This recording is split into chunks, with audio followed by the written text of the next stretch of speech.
What's up, my frequent flyers? This is Dr. Darren, the president of the PHAST Foundation. Welcome to week 9/10, Unreal. We demoed some stuff, we swept some stuff, we carried some stuff, we traveled to a place, the place, then we stood in awe of some amazing stuff.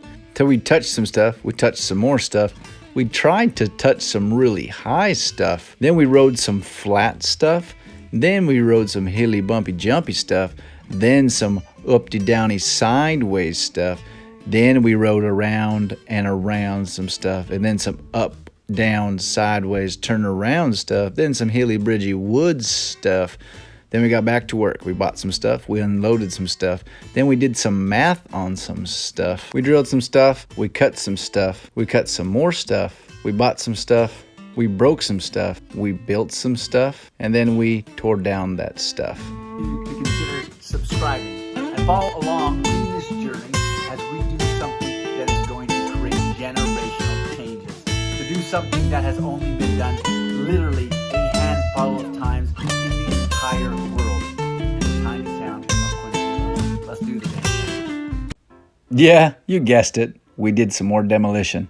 I'll never get old. It'll never get tiring. I love it. This is like my industrial version of gardening. I just get to create by taking down. I've been working on this last corner because, as you can see to the left, this is where one of the main entrances are going to be to access each of the 3 floors. After we got that all cleaned up before we started the building, I had to unload a ton of stuff that was donated to me by my hospital. One of the things I'm excited about this building is that we actually have a home office now, a base that we can start to do things out of. And right now we're currently planning a trip to Peru in 2023. Now, before I flew to Peru, I needed to go to Cleveland, Ohio, the original place of the world's first indoor mountain bike park built by Mr. Ray Petro. And there is the famous, iconic smokestack. Seeing that honestly made me more giddy than the first time I ever went to Disney World. I was so excited to get here, to see here, to be here, and most importantly, to ride here. Now, what a lot of people don't know is the backstory to Ray's Mountain Bike Park. It is located in this industrial park about 30 miles away from the Cleveland airport. Now, how it came to be is Mr. Ray Petro, as told by the story in his biography, is that he was addicted to drugs and alcohol. He was basically on death's doorstep every year. One year, while he was drunk and high in a bar, someone brought in a bicycle, and he saw it and he liked it. The next day, he bought his own bicycle, and he went on a ride in the mountains. And he said that he got such a high and an adrenaline rush from riding on this mountain bike trail that he knew he was hooked onto something else. So he started to replace the drugs and alcohol, and every time he got a desire to get a hit of alcohol or drugs, he would go mountain biking. Now that created a problem though, because in the winter in Cleveland, it was ugly. And so he would go back to the drugs and go back to the alcohol. And he knew he had to do something drastic to save his life. And this is what he came up with. He decided he needed to build something that he could ride year-round, especially during those cold winter months. And he created the Ray's Indoor Mountain Bike Park. And as you can tell, it is no small feat. There are features and ramps and jumps and rollers in a building that is almost 200,000 square foot. Now, what was amazing about going here is that not only was I excited to ride it, that I was looking at every square inch of the building, looking at things that most people would probably ignore. Things like spacing between nails, joists, the type of material they used, how they built ramps and berms, what was the type of securing system they did, how did they paint it, what materials did they use, how safe was it, what was the things behind it. It was absolutely so neat for me to see everything. Throughout the whole day, I would be riding and just would stop in the middle of a track and crawl under and take pictures, which I had permission to do so because I was invited by Ray himself to come out and ride. But it was so fun because I was just going around, feeling, touching, examining, measuring, stepping off, taking pictures of things. So this was an entire different level of exploration for me. It wasn't just riding, which was phenomenal, and I did for over 6 hours straight, and my legs were so jello. This trip was also a research trip in which that I was examining every inch and underbelly of every ramp and feature that was built, because we wanted to bring this level of quality back to Quincy. Not to mention like lighting, heating, security, fire. We were trying to figure out the clearance of Ray's place when compared to the Quincy Fast Tracks building. But there's only so much examining that you can do before you start to get antsy when you're surrounded by this mecca of a playground. So what's cool about Ray's is one of the main floors when you come in is this room that's designed just for kids. It's simple painted trails that kids can kind of follow, work on their balance, their turning, and gives us something to kind of test out. This is a phenomenal concept that we definitely will emulate in one of the rooms in the Fast Tracks building. But as you can imagine, I didn't spend too much time there. I increased my difficulty level. As you can tell, I'm not the most skilled technical rider, but it was a blast to try to work on the balance and ride around on these simple, flat structures. They're incredibly cheap to build. They're incredibly universal for skill level, and most people can ride on these. We'll have definitely a handful of these in certain rooms and spread throughout hallways and trails, so to give people an opportunity to kind of get used to riding. But then as we started to feel more comfortable, started to ride different levels and different rooms throughout, and it is no understatement that I literally got lost in this building. I found this one particular room by accident, and it was just a circular pump track. And I went around it over and over and over. It wasn't complicated. There was nothing crazy or unique about it. But I just was having such a blast that I literally just rode for so much time around and around and around and around till I found this one room that was like the previous one on steroids. It was this phenomenally built and designed room that had these berms that cut left and right with rollers, and it was this insane pump track. This room is the exact type of design that we will be emulating in our basement floor of the Fast Tracks. It allows a person, if you're not familiar with a pump track, to basically cover an insane amount of real estate and ride on a lot of different features without ever having to pedal. You're using your body weight and gravity and timing to basically pump through these systems of elevation and depressions to carry your momentum. It is incredibly addicting and fun, and it is extremely tiring. As you begin to go through all the different courses on this trail, then you begin to go through different technical areas where you have turns and bigger drops and twists, and it was so fun to go through these and not know what you're doing, especially to have all these courses and trails that you've never ridden before. So it was an extreme challenge on your skill, because you had all these blind spots that you didn't know what it was going to feel like, how it was going to throw you or twist you, and how you were going to ride on it. You can see these water buckets and cones. I loved everything about Ray's, because it literally at points was just mattresses wrapped with duct tape and trash bags over it.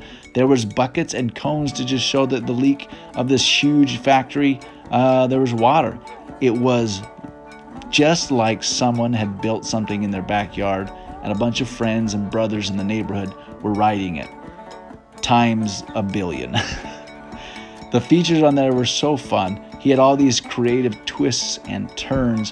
One of the coolest thing on there was he actually had an elevator that would use your own body weight to drop down and ride. And as you can see, this type of wood right here, this is wood that we have over 54,000 square foot of, and we're going to be repurposing it and using it. And not only is this something that's really cool and feel good story that we're repurposing and upcycling this building material and the history behind it, but we're also finding that it is actually a necessity, because building materials is so high right now. Having the access to all of this material and wood from the building itself is going to help us save thousands of dollars.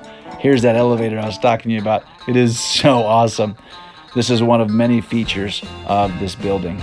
But alas, I could not ride there forever. So I was back to the work. Now luckily I was able to find this gentleman who was taking down a barn out of this old farmhouse, not even 10 miles south of my home. So we struck a deal and we were able to get the old barn tin, which we're going to use in the entryway and the lounge area. It's going to offer this huge, amazing look and feel to give a nod to the Midwest farming community. And so we hauled it back to the building. As you can imagine, the overall cost of this venture is not going to be a small feat. So we are asking all of you, any that are able and willing, to make a donation to the PHAST Foundation so that we can help build this thing for Quincy. Reach out, thepast, PHAST.org, email, phone, social media. We appreciate everything that you donate, your time or otherwise. This tin is so beautiful, and I'm so excited to get it up in the viewing areas and make it part of our building. Once we got it all unloaded, then we went back to that hole and started to design and finalize the measurements. There you are, Peter.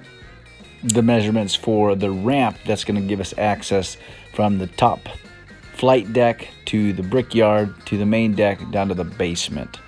Now, honestly, I cannot believe I'm actually saying this, but this was actually a pretty fun process because most of the time I built things throughout my life, it's kind of been using the eyeball test. But using these math and tips from construction workers that I've spoken with throughout my life, being able to build something more confidently and securely was pretty dang fun, knowing that once it's completed, it's going to be safe, it's going to be exactly as we planned, really kind of neat. So here what we're doing is we're drilling through the steel I-beam and into the concrete subfloor so that we can then attach with bolts the base and support beams of this ramp going up from this brickyard to the flight deck. So in order to do that, we wanted to clear some these handrail bars. And once I had the angle grinder already out, I noticed a few pieces of rebar that were sticking out. This is going to be kind of problematic for any riders that are coming up from the main deck to this brickyard floor. So we wanted to clean that up and make it sure it's all nice. It was nice, and we got some delivered wood to be able to use for the support beams for the ramps. Yeah, well, this just happened. We got the wood delivered, and I was super excited. Went to go pick up my daughter from kindergarten and went to lower the garage door, and it decided to not want to function. So I guess that's what 100-year-old buildings decide to do when you have 5 minutes until pickup time. So we're really in a jam because we do not live in a thriving metropolis that has a plethora of options as far as garage door repairs go. So I can't leave this open because I have all of this stuff, tools, material, not to mention just liability coming people in. So I don't know, I might sleep here. I got a hammock from camping. Maybe I'll just sit here, do not enter sign. Yeah, you can kind of see it. It is all cattywampus. So we're gonna see what we're gonna do. You know, sometimes you just gotta trust people and you're really in a pickle. So I actually had to leave the building wide open. So I had to go pick up my daughter. You know, I don't know which is worse. Someone stealing all my lumber or facing the wrath of a kindergarten teacher for being late during pickup time. Parents, you know what I'm talking about. I think I have an idea. I think I'm gonna frame out a wall and use the tin as a barrier, because really that tin that I bought from the barn is not much different from that tin. And hopefully that will buy me some time until whoever can fix it can get here. All right, let's do it. Now, anybody out there with actual construction skill and professionalism, don't you go and judge my wall building capabilities. This was 1000% about speed. Getting it up as fast as I possibly could just to cover the hole so that it could be protected. Now, sometimes you have hidden surprises because look, that's what the inside of the lounge area is gonna look like. It looks sweet. So hey, this is about as secure as it's gonna get.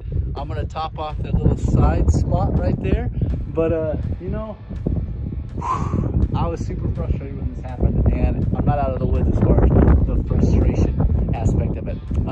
But that makes me so happy because that looks dope. Looks so sweet. Now, since I don't know how trustworthy that door is going to be, and I don't know when they're going to get here, I was thinking of putting all my tools and all the bikes, loading them up, taking them home. And then I realized, no, this building was built for this day, this very challenge, this opportunity. And it came with a safe, baby. So we're putting it all in the safe. All right, so let's do this. Okay, see if I remember this. Okay. No peekies, no peekies.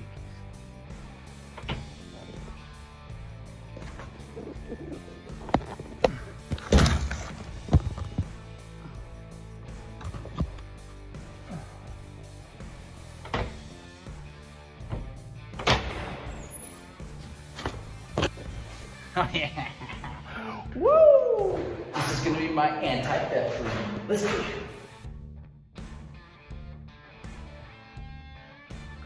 I love when life throws you little curveballs like that, but then there's still light on it. And then you realize curveballs are pretty dang cool if you figure out how to hit them. Are you kidding me? Check it out. See if you can see this. They are my saviors. Overhead door, recommend them. Literally, I was putting the very last piece of tin up and they showed up. I was preparing for this to be like a week-long wall and checking on it, staying here overnight, me hanging out with the raccoons, but they showed up, got it working like a charm, man. Bam, it was awesome. So that is officially the fastest wall erected and destroyed in my life. Thanks again for watching. Subscribe, consider it. If you have any desire to donate your time or your financial contributions, email, reach out through social media. It was a pleasure. This is a huge undertaking and we can only do it with your support. We are trying to build this for Quincy, by Quincy. Next week-ish is week 10, 11, 12, 13. I have no idea, never do, but I appreciate you coming along this journey. Noggin. Motherfuckers, squid fingers.